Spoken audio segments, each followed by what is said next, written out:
Hi, this portion of the Network Schools series is an effort to change the public's belief that schools operate like factories whose quality is best measured by the students' test scores, specifically test scores that are derived from standardized achievement tests.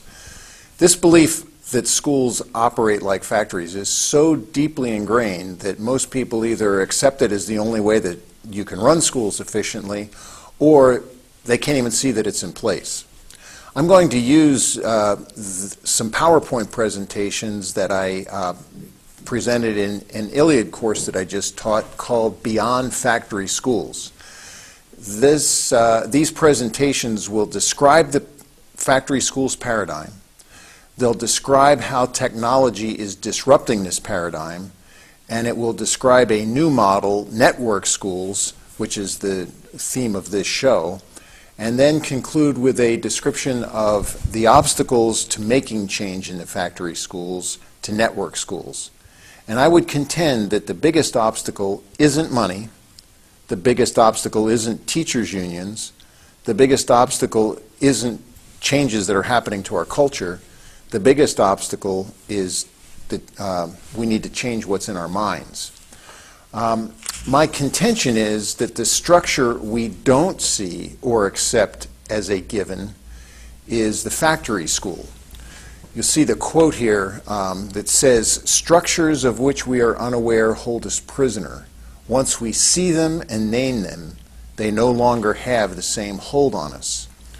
And the structure that we don't see is the factory school structure. We're held captive by this structure because of the paradigm that we have in our mind that schools operate like a factory.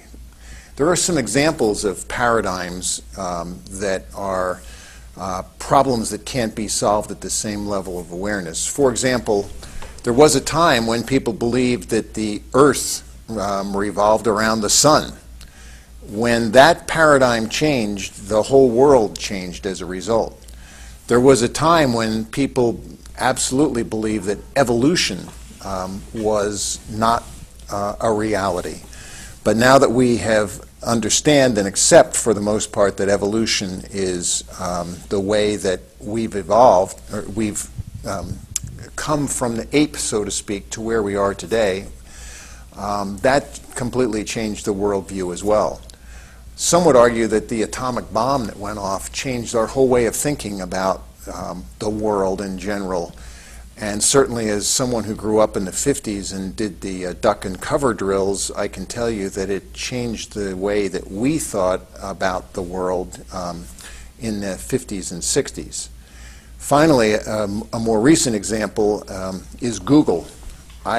As someone who went to graduate school in the 70s and searched through the catacombs to find old magazine articles and old books that were written about public education as part of my dissertation, I marvel at how quickly I can get information today with Google and can't help but wonder how the world looks different to my grandson, for example, who's been raised with a laptop computer as compared to the world that I grew up in. The paradigms that we accept today regarding public education define our level of awareness. And they're the ones that create the problems that we're now experiencing in education. Let me give you some examples of paradigms that are so deeply embedded in our thought that we just accept them as true. Let me ask a few questions of you. First of all, why do we group students in grade levels based on their age? Why do we group students within a particular grade level based on their rate of learning? Why do we group students at all? Why does school take place in a limited time frame? Why do we think that there's one best way to educate all children? Why do we use comparisons with other students to define success for individual students? Why do we use extrinsic rewards and punishments to motivate students? Why do we limit the mission of school to academic instruction? The reason that we do all this is because back in 1928, we thought that the best way to organize schools was to model them after factories. And I think the fundamental question that we have to ask now is, knowing what we know today about child development and possessing the technology that makes it possible to meet each child's unique needs in a cost-effective way, why are we retaining the organizational structure of the 1920s? The paradigms we accept today are the result of our collective experience in school. We all grew up in schools that were organized by age cohorts in grade levels that happened 6 hours a day, 9 months a year. That's our collective experience, and that's stuck in our heads. The paradigm we accepted today come from innovations that happened in the early 1900s. But the paradigms we have today for public education are being challenged, and schooling is going to change and is changing as a result of that. In this series of slides that I'm going to be showing you, I'm going to be inviting you to think of different ways that we could set up schools, knowing that we have computer technology readily available and knowing that the world has changed a lot since 1928. Let me give you an idea of what was happening in 1928, and I picked that date because that was when the Cardinal the cardinal laws, so to speak, of education were endorsed by or presented to the federal government, and they were used sort of like the Nation at Risk was used as a basis for changing schools. It was at that time that schools were divided into 3 categories: elementary, junior high, and high school. That whole notion came from 1928. Junior high schools were set up to provide a wide range of activities to help students make intelligent choices of educational and vocational careers. High schools were open for all students and required through the age of 18, and high schools were divided into vocational and academic tracks with departmental leaders. If that sounds familiar, that's because that's the way schools are still set up today, roughly 85 years later. In 1928, here were some of the media breakthroughs. The first cartoon featuring Mickey and Minnie Mouse was broadcast. Amos and Andy were broadcast on the radio, which, by the way, in 1928 was a brand new technological breakthrough. Mae West made her New York City debut on stage, and the first all-talking movie was made. My Weekly Reader was published for the first time. Again, anyone who went to school in the 50s, 60s, and even into the 80s and 90s experienced My Weekly Reader. And the first record was made. That is, those of you who remember old school records that you played, they came about in 1928. The first air-conditioned building opened in 1928. The first rendition of machine-wrapped and machine-sliced bread happened in 1928. Yes, sliced bread was a breakthrough at that time. Scotch tape and color TV, although color TV was a new invention and limited to laboratories, happened, as was Velveeta cheese. And that's when these cardinal principles of education were published, the cardinal principles that resulted in elementary school, junior high school, and all of the other paradigms that are stuck in our minds. In the next few slides, or series of slides, I'm going to be reviewing what I consider to be 4 unshakable paradigms. One is the dualism paradigm, the notion that there's 2 sides to everything. In public education, there's a series of time paradigms: the calendar, the clock, the comprehensive high school, and the Carnegie unit. There's also some explicit factory paradigms: standard, segmentation, sorting, and selecting, and then the competition paradigm. And all of those are ideas that are stuck in our minds that preclude us from moving in a new direction that would focus on the individual as opposed to the group when it comes to education. Let me begin with the dualism paradigm, because a lot of the discussion about public education is framed in black and white contrasts. There's not a spectrum of ideas as much as there is an either-or perspective. You're either a progressive or you're a traditionalist. You believe, and this happened several years ago, whole language or phonics. There was a debate that raged that was called the reading wars. And wars can't happen unless you have black and white, one side or the other.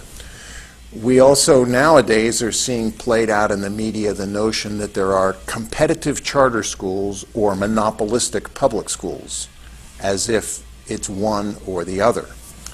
And we also see different notions that there's the teachers' unions versus taxpayers, and I have witnessed that as a school administrator for 29 years as a superintendent and for 6 years as a high school administrator. The effects of having this dualistic way of thinking is that it simplifies really complicated issues. Kids can't learn to read. Well, it's because we're not teaching enough phonics, and we went to this notion of whole language, and if we only hadn't gone in the direction of whole language and stuck with phonics, Johnny would know how to read now. It polarizes by creating and reinforcing competing paradigms that are linked to interest groups. So if you can break things into this black and white way of thinking about the world, then you play into interest groups of one form or the other. There will be a whole group of teachers who are true believers in phonics, and there will be another group of teachers who are true believers in whole language, and so you can play that out.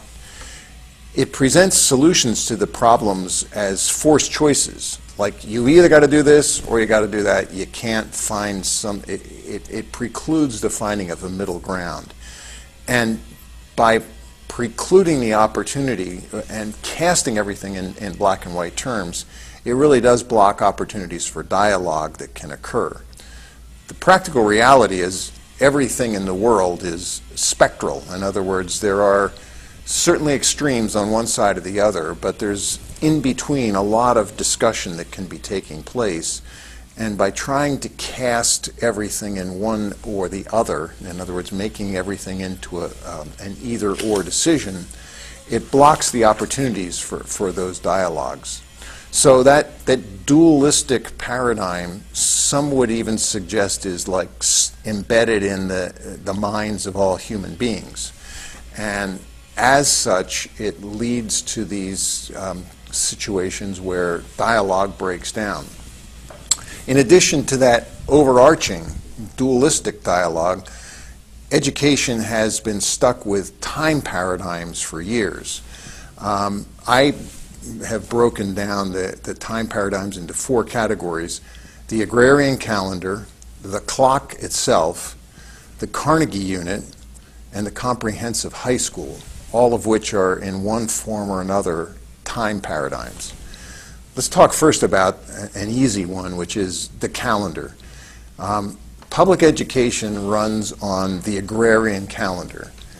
The school calendar we use today was established back around 1900 at a time at which 80% at least of the students who were attending schools worked on a farm.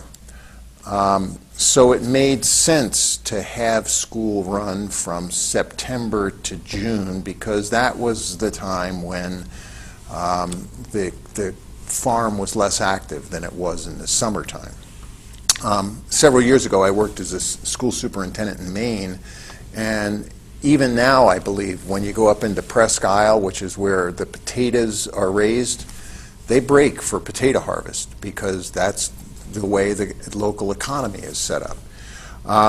So over the recent years, there have been 2 ideas presented for changing the calendar.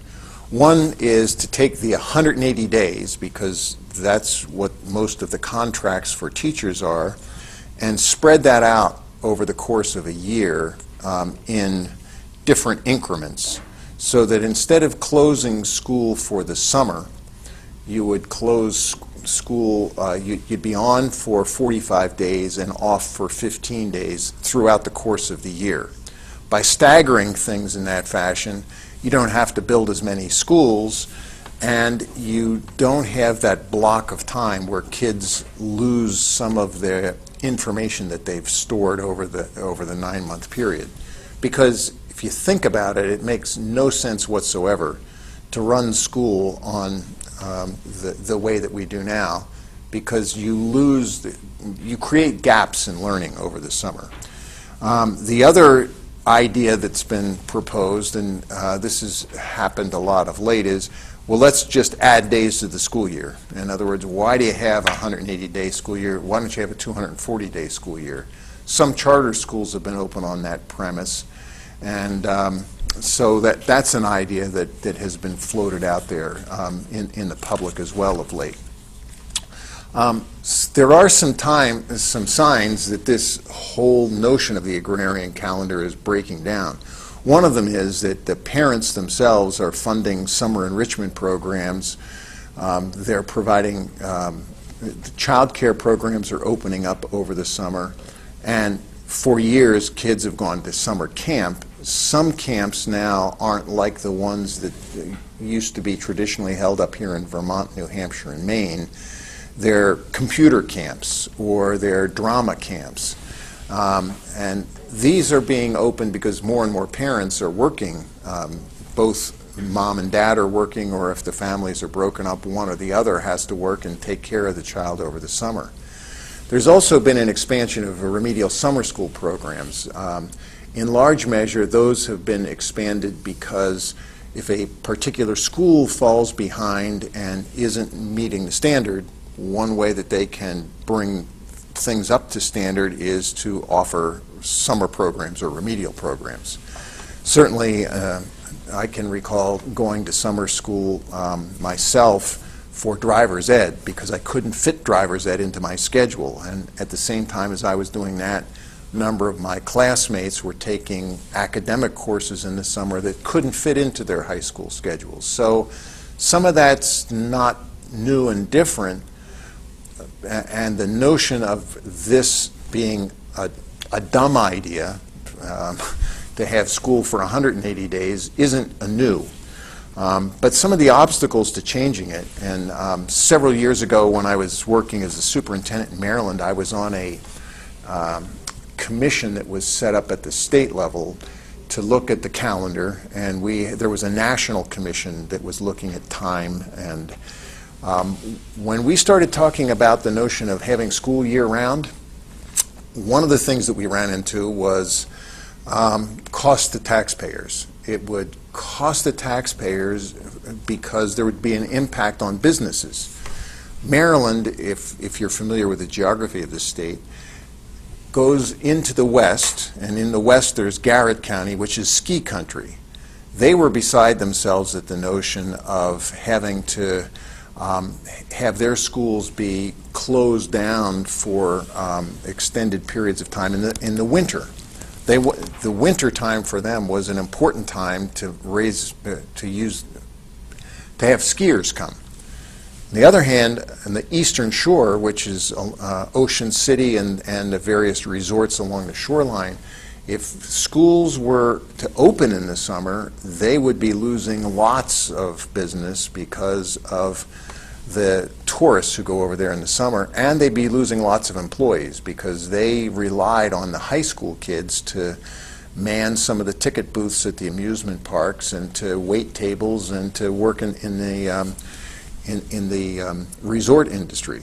So the calendar as it's set up now there's a lot of businesses that rely on schools being open during the period that they're open and closed in the summertime because that's when they make their money. And also in people's minds, summer and vacation are interchangeable. The notion that you would take vacation at any time other than July and August just doesn't seem to fit into people's minds. Another paradigm that we run into is that's tied more closely to the factory is the clock. And the daily school schedule was established in the early 1900s in part to introduce some of the principles of scientific management into public education. And so the day was divided into periods as part of this, something that was called the platoon system. The platoon system was introduced in 1904 to achieve an economy of scale and provide a wide array of courses. So the day at that point in time was divided into periods to provide blocks of time for subject areas, and then the school day was also, once it was divided into periods, that meant that time became a constant and learning became a variable. In other words, if there were 25 minutes set aside to teach algebra, the students were expected to learn that a constant amount of algebra in that block of time. If they neglected to learn it in that block of time, they were defined as failures. And it was set up that way consciously to enable the most efficient way for schooling to take place, so that you could have large blocks of kids learning a constant amount of information in a fixed amount of time. And that's in keeping with the way that the factories were set up. There are some signs that are, and the notion that it ran for 6 hours was also set up at the same time. It fit in with the time that factories ran, and the workday was set up for adults at the time. There's some signs that that is changing too. There are parent-funded enrichment, tutoring, and after-school child care programs that are very prevalent now.